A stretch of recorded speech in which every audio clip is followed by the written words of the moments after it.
taagan hoosna aan loo foorin dhiigga markuu joogsado kadibna aan ilmaha laga ilaaliyo foorarka tirada badan intaasaa ugu muhiimsan su-aasha labaad oo dhegeystaana weydiiyey waa cirid dhiigga iyo waxa keeni kara cirid dhiigga inta badan wuxuu ka yimaadaa ilkaha halka ay ku samaysan yihiin oo ciridka ay ka galaan badanaana mataqaanaa qofku wuxuu isku arki karaa markii uu cadaysto kadib ama mararka qaarba si baasif uu isku arki karaa asoon caday wax isticmaalinba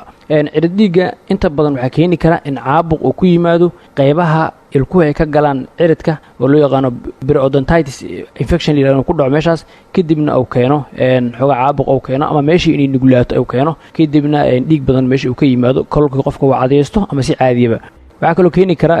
qodobka labaad oo keeni kara noqonaya yaraanshaha fitamiinada qaar sida vitamin C oo kale scarfia loo yaqaanaa ciridhiga uu keeni kara haddii vitamin C qofku yiraahdo waxaa kale mataqaanaa iyagana keeni kara fitamiinada loo yaqaano B complex sida B12 especially wuxuu keeni karaa asiga mataqaanaa ciridhiga uu keeni karaa waxyaabaha kale ee keeni kara waxaa kamid ah haddii ay yaraadaan maadooyinka xinjirowga ilmaha kale arrinkaas badan lagu arko oo kale hore mataqaanaa loo ogaan jirin oo kale waxaa laga yaabaa haddii mararka qaar dhiig yar lagu arko inuu dhiigga soo joogsan oo kale ilmaha qaar waxaa ku dhasha xanuuno yacni ku yimaada hab dhaxala oo saameeya xinjirowga dhiigga sida xanuun loo yaqaano hemophilia iyo factor ama xubin qaabilsan in dhiigga uu xinjirow loo yaqaano fungal factor sidoo kale dadka diabetika qaba ama sonkorta qaba diabetes sonkorowga qaba badana waxaa la sheegay in u nugul yihiin in mataqaan dhiigga ku dhaco sababtoo sonkortu waxay badana nugleedaa difaaca jirka hoos u dhigtaa marka waxaa dhacayda in ciridkii difaaciisa hoos u dhaco kadibna dhiig uu ka yimaado qofka badana daawadiisu waxay noqonayaan dhiigga inuu isticmaalo waxa uu isleeyahay markaas mataqaan ka maqan haddii fitamiino ay ka maqan yihiin inuu fitamiinadii B complex isticmaalo hadduu feer ka maqan feerada inuu isticmaalo haddii vitamin C oo kale uu ka maqan yahay vitamin C inuu isticmaalo kale qofka hadduu sonkor qabo kale sonkorta inuu iska controlo haddii wax u xiran yihiin ku xiran yihiin oo kale badan iska waardiyo kale ilkaas birahaas dhaawac gaarsiin cadayga oo kale mataqaan inuu qaabka munaasabka wareegga uu cadaysto oo korkor oosan u cadaysan oo kale si ciridka dhaawac u gaarin waayahay doctore markaan aan soo qabto dhegaystaha xiga ee doonaya inuu ka qayb galo barnaamijka Saadiya Maxamed Cali baa la yiraahdaa magaalada Gurceel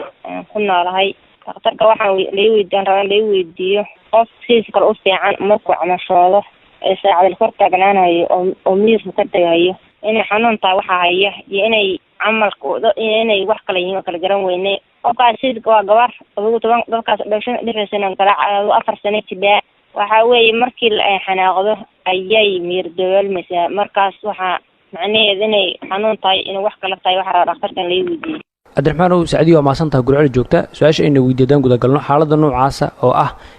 in cunuga hadii laga xanaajiyo kale ay ku aragtay inuu kooma galayo kale waa xaalad normal inta badan hadduusan cunugu waxba kala dhalan tusaalahaan haddii cunuga uusan la dhalan oo kale waxaa developmental delay la yiraahdo oo cunugu ku sugan yahay oo kale xanuun oo la dhasho kale hadduusan jirin oo kale laakiin markii uu xanaaqo oo kaliya xaaladda noocaas lagu arkaa kooma oo galay wax normal waay inta badan ma lagu arkaa waxa lagu arkaa markii xanuun mataqaanaa ilmaha uu saameeyo kale oo yani xanuun uu qabto kale qandhay qabto kale markii laga xanaajiyo kale markii laga naxdiyo kale oo laga naxiyo xaaladda noocaas lagu arkaa badanana waxa la sheegay 1 daqiiqo 2 daqiiqo noocaas soo baqnaana kadibna caadi u soo noqonaa wixii kale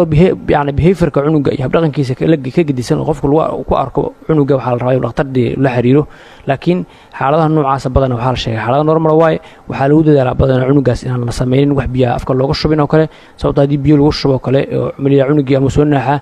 biyaas inaysan ka aadan kadibna hawo mareenka ay galaan oo wax la yiraahdo aspiration pneumonia ku dhacdo kale marka xaalada noocaas aad looga taxadiraa waxa kale oo guri u baahan ma jirto sidoo kale gargaraacista ay taabashada tirada badan oo laga waardiyaa sababtoo xaaladaas waxa laga yaabaa in ugu sadexta laga yaabaa marka muddo kadib cunugaasi uu iska fiicnaanaya insha Allah taala waxaan hooyadan kula taleenaa haddii wax kale oo saa'id cunuga ay ku aragtay inay dhakhtar la xiriirto insha Allah taala oo dhakhtarta waliba neerfaha ay la xiriirto kuwa carruurta laakiin haddii xaaladu intaas bis ku kooban tahay wax hal sida kale cunuga taqaan hab koriimadiisa iyo garashadiisa iyo okay uu yahay wax mushkil ah leedahay insha Allah in badanaana mataqaanaa ilmuhu markii 5 sano iyo wixii ka dambeeyay ay gaaraan ahaan waxa la sheegay xaaladda noocaas inay ka fiicnaadaan marka xaalad dhib lama insha Allah waad mahadsantahay doctore weli dhegaystayaal waxaad la socotaan barnaamijka dhakhtarka raadiyaha haddii aad qabto su'aal waxaad codkaaga noogu reebi kartaa lambarka gaaban ee 2012 oo si lacag la'aan aad codkaaga noogu duubi karto aan soo qabto markaan dhegaystaha ugu dambeeya ee doctorka su'aal soo weydiiyay bismillaahi salaamay marka waxa weydiin lahaa cudurka madax xanuunka waxa u roon maasanid radio Abdiraxmaan uu dhageysta afraad wuxuuna weydiiyay waxyaabo laga yaabo in ay roon yihiin madax xanuunka madax xanuunka waxay ku xiran tahay nooca uu yahay waxay u baahan tahay in la taxliiliyo nooca qofka madax xanuunka uu qabo ma wax ay wax kala madax xanuun marka qaar waxaa jira waxba kala sababi karaan ma soo madax xanuun qofkan uu caadi u qabo sida madax xanuunada migraine-ka la yiraahdo kale cluster headache-ka tension headache-ka noocyadaas marka kolba waxaa muhiim ah nooca uu yahay si loo ogaado wax markaas mataqaana qofkaas ku habboon laakiin si guud waxaa fiican qofka inuu qaato waxyaabaha la home remedies-ka ama guriga kale ku qaadan karo sidii kafeega oo kale hadduu qof marka qaar isticmaali karo Soomaalidu kale aad waxay u isticmaashaa caleenta shaaha maadooyin badan ku jira waxaa madaxaas mataqaan u roon madax xanuunka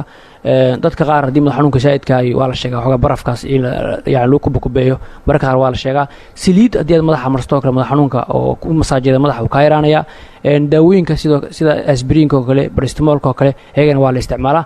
laakiin markasta waxay ku xiran tahay madax xanuunkaas aad u ogaato waxa ku habboon inaad mataqaan dhakhtar la xiriirto oo yaani kadibna evaluation ama qiimeyn lagu sameeyo si loo ogaado daawada dhabta ah madaxaada ku habboon iyo mataqaan madax xanuunkaada nooca uu yahay insha Allah taala